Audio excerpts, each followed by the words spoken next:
ਤੇ ਗੁੱਸੇ ਦੀ ਜਿਹੜੀ ਹਰਜੋਤ ਸਿੰਘ ਦੀ ਗੱਲ ਕਰਦੇ ਆ, ਦਿਮਾਗ ਫਿਰਿਆ ਪਿਆ ਹੈ।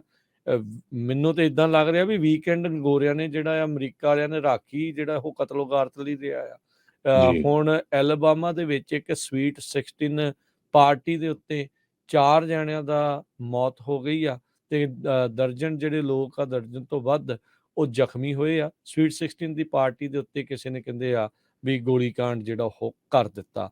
2 ਹਾਈ ਸਕੂਲ ਦੇ ਜਿਹੜੇ ਸੀਨੀਅਰ ਕਹਿੰਦੇ ਵੀ ਗ੍ਰੈਜੂਏਟ ਹੋਣ ਦੀ ਕਗਾਰ ਦੇ ਉੱਤੇ ਸੀਗੇ, ਬਿਲਕੁਲ ਗ੍ਰੈਜੂਏਟ ਹੋਣ ਵਾਲੇ ਸੀ, ਤੇ ਇਸ ਸਵੀਟ 16 ਦੀ ਜਿਹੜੀ ਸ਼ੂਟਿੰਗ ਦੇ ਵਿੱਚ ਇੱਕ ਬਰਥਡੇ ਪਾਰਟੀ ਦੇ ਉੱਤੇ ਇਹ 2 ਮੁੰਡੇ ਜਿਹੜੇ ਆ, 2 ਨਿਆਣੇ ਜਿਹੜੇ ਆ ਉਹ ਮਾਰੇ ਗਏ ਆ। 15 ਹੋਰ ਜਿਹੜੇ ਟੀਨੇਜਰਸ ਆ ਉਹਨਾਂ ਦੇ ਗੋਲੀਆਂ ਜਿਹੜੀਆਂ ਉਹ ਲੱਗੀਆਂ। ਡੇਡਵਿਲ ਇਲਾਕਾ ਜਿਹੜਾ ਇਹ ਹੈਗਾ ਆ, 3000 ਦੀ ਜਨਸੰਖਿਆ ਦਾ ਇਹ ਸਿਰਫ ਸ਼ਹਿਰ ਆ ਛੋਟਾ ਜਿਹਾ, ਤੇ ਬੜੇ ਕਹਿੰਦੇ ਵੀ ਲੋਕ ਇੱਕ ਦੂਜੇ ਨੂੰ ਜਾਣਦੇ ਆ।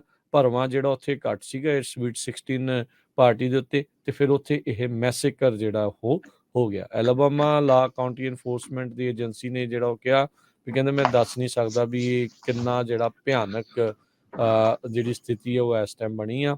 ਤਕਰੀਬਨ ਉੱਥੇ ਦੇ 10:30 ਵਜੇ ਸ਼ਨੀਚਰਵਾਰ ਦੀ ਰਾਤ ਨੂੰ ਡੇਡਵਿਲ ਦੇ ਜਿਹੜੇ ਕਿ ਇਵੈਂਟ ਵੈਨਿਊ ਜਿਹੜਾ ਡਾਊਨਟਾਊਨ 'ਚ ਆ, ਉੱਥੇ ਇਹ ਮੈਸੇਕਰ ਜਿਹੜਾ ਆ ਉਹ ਵਾਪਰਿਆ, ਗੋਲੀकांड ਜਿਹੜਾ ਉਹ ਵਾਪਰਿਆ ਹੈਗਾ ਆ। ਸੋ 2 ਜਿਹੜੇ ਪੀੜਤ ਆ ਉਹਨਾਂ ਨੂੰ ਪਬਲਿਕਲੀ ਆਇਡੈਂਟੀਫਾਈ ਜਿਹੜਾ ਕੀਤਾ ਗਿਆ ਆ, ਫਿਲਿਸਟੋਵਿਸ ਡੋਡਲ ਤੇ ਕੇ ਸਮਿਥ ਕਰਕੇ 2 ਜਣੇ ਹੋਏ ਆ। ਸੋ ਕੀ ਇਸ ਦੇ ਵਿੱਚ ਕਾਂਡ ਹੋਇਆ, ਕੀ ਜਿਹੜਾ ਇਸ ਦੇ ਵਿੱਚ ਬਣਿਆ, ਇਹ ਦੇਖਣ ਵਾਲੀ ਗੱਲ ਆ। ਜਿਸ ਕੁੜੀ ਦਾ ਸਵੀਟ 16 ਬਰਥਡੇ ਮਨਾਇਆ ਜਾ ਰਿਹਾ ਸੀਗਾ, ਡੋਡਲ ਜਿਹੜਾ ਮੁੰਡਾ ਮਾਰਿਆ ਗਿਆ ਆ, ਉਸ ਦਾ ਭਰਾ ਸੀਗਾ, ਤੇ ਕਹਿੰਦੇ ਵੀ ਇੱਕ ਸਟਾਰ ਫੁੱਟਬਾਲ ਪਲੇਅਰ ਦੇਖਿਆ ਜਾਂਦਾ ਸੀ, ਤੇ ਉਹਨੇ ਜੈਕਸਨਵਿਲ ਸਟੇਟ ਯੂਨੀਵਰਸਿਟੀ ਦੇ ਵਿੱਚ ਸਕਾਲਰਸ਼ਿਪ ਅਰਨ ਕਰ ਲਈ ਸੀ, ਉੱਥੇ ਉਹ ਜਾਣਾ ਸੀਗਾ, ਤੇ ਕਹਿੰਦੇ ਵੀ ਉਹ ਇੱਕ ਹਿਸਾਬ ਦੇ ਦਾ ਹੋਮ ਟਾਊਨ ਹੀਰੋ ਦੇ ਵਜੋਂ ਵੀ ਜਿਹੜਾ ਉਸਨੂੰ ਦੇਖਿਆ ਜਾ ਰਿਹਾ ਆ। ਤੇ ਜਿਹੜੇ ਉੱਥੇ ਦੇ ਕਾਉਂਸਲ ਮੈਂਬਰ ਉਹਨਾਂ ਨੇ ਦੱਸਿਆ ਵੀ 2 ਜਿਹੜੇ ਪੀੜਤ ਆ ਉਹ ਹੋਰ ਉਹ ਬੱਚੇ ਸੀਗੇ, ਤੇ ਕਹਿੰਦੇ ਵੀ ਉਹਨਾਂ ਦਾ ਭਵਿੱਖ ਉਦਾਂ ਉਜਵਲ ਸੀਗਾ, ਪਰ ਹੁਣ ਤਾਂ ਉਹਨਾਂ ਦੀ ਜਿਹੜੀ ਲਾਸ਼ ਹੀ ਜਿਹੜੀ ਉੱਥੋਂ ਨਿਕਲੀ ਆ। ਸੋ ਇਹ ਬਹੁਤ ਮੰਦਭਾਗੀ ਜਿਹੜੀ ਘਟਨਾ ਜਿਹੜੀ ਹਰਜੋਤ ਸਿੰਘ ਜੀ ਵਾਪਰੀ ਆ।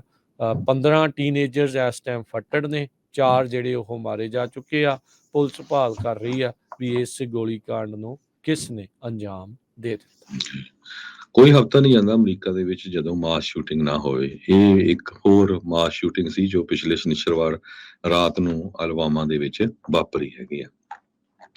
ਅਗਲੀ ਖਬਰ ਵੱਲ ਚਲੀਏ ਤੇ ਹਾਊਸ ਸਪੀਕਰ ਮੈਕਾਰਥੀ ਉਹਨਾਂ ਨੇ ਇਹ ਕਿਹਾ ਕਿ ਹਾਊਸ ਰਿਪਬਲਿਕਨਸ ਉਹ ਡੈਬਟ ਲਿਮਿਟ ਨੂੰ ਲੈ ਕੇ ਜਿਹੜਾ 2024 ਦੇ ਵਿੱਚ ਉਹ ਵੋਟ ਪਾਉਣਗੇ। ਉਹਨਾਂ ਨੇ ਨਿਊਯਾਰਕ ਸਟਾਕ ਐਕਸਚੇਂਜ ਦੇ ਉੱਤੇ ਬੋਲਦੇ ਹੋਏ ਇਹ ਸਾਰਾ ਕੁਝ ਦੱਸਿਆ ਹੈਗਾ।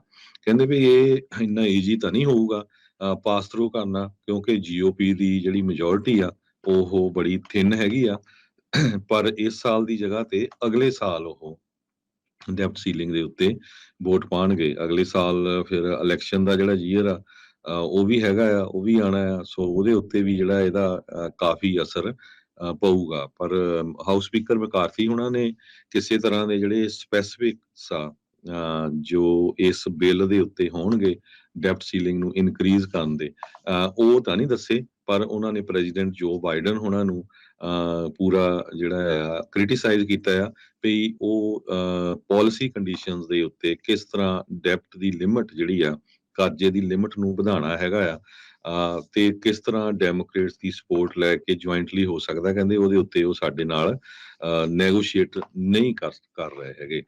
ਸੋ ਇਹ ਵੀ ਕੈਬਨ ਮੈਕਾਰਥੀ ਨੇ ਕਿਹਾ ਆ ਵੀ ਮੈਂ ਇਹ ਆਪਣੇ ਅਮਰੀਕਨਸ ਨੂੰ ਕਲੀਅਰ ਕਰਨਾ ਚਾਹੁੰਦਾ ਆ ਵੀ ਕਿਸੇ ਤਰ੍ਹਾਂ ਦੀ ਕੋਈ ਸਟ੍ਰਿੰਗਸ ਵਗੈਰਾ ਨਹੀਂ ਅਟੈਚ ਹੋਣਗੀਆਂ ਜਦੋਂ ਡੈਬਟ ਲਿਮਿਟ ਨੂੰ ਇਨਕਰੀਜ਼ ਕੀਤਾ ਜਾਊਗਾ। ਸੋ ਉਹਨਾਂ ਨੇ ਇਹੀ ਕਿਹਾ ਵੀ it limits, it saves and it grows. ਜੀ ਜੀ ਬਿਲਕੁਲ। ਸੋ ਇਹ ਮੁੱਦਾ ਗਰਮੀਆਂ ਦੇ ਵਿੱਚ ਕਾਫੀ ਜ਼ਿਆਦਾ ਜਿਹੜਾ ਉਹ ਛਾਉਣ ਵਾਲਾ ਹੈਗਾ ਆ ਵੀ ਕਿਸ ਪਾਸੇ ਵੱਲ ਨੂੰ ਬਣਦੀ ਆ। ਸਥਿਤੀ ਮਾੜੀ ਹੋ ਸਕਦੀ ਆ, ਮੁਲਕ ਜਿਹੜਾ ਬੈਂਕਰਪਟ ਹੋ ਸਕਦਾ ਆ। ਚਲੋ ਸ਼ਾਇਦ ਹੋਣ ਨਾ ਦੇਣ, ਪਰ ਜਿੰਨਾ ਇਸ ਟਾਈਮ ਡਿਵਾਈਡ ਬਣਿਆ ਹੋਇਆ ਆ ਦੋਨਾਂ ਪਾਰਟੀਆਂ ਦੇ ਦਰਮਿਆਨ, ਇੱਕ ਸਾਂਝੇ ਮੱਤ ਜਿਹੜੀ ਬਣਾਉਣੀ ਇਹਨਾਂ ਦੇ ਲਈ ਔਖਾ ਆ। ਅਸੰਭਵ ਤਾਂ ਨਹੀਂ, ਔਖਾ ਜ਼ਰੂਰ ਹੈਗਾ। ਸੋ ਉਮੀਦ ਕਰਦੇ ਹਾਂ ਵੀ ਸ਼ਾਇਦ ਇਹ ਬਣਾ ਲੈਣ।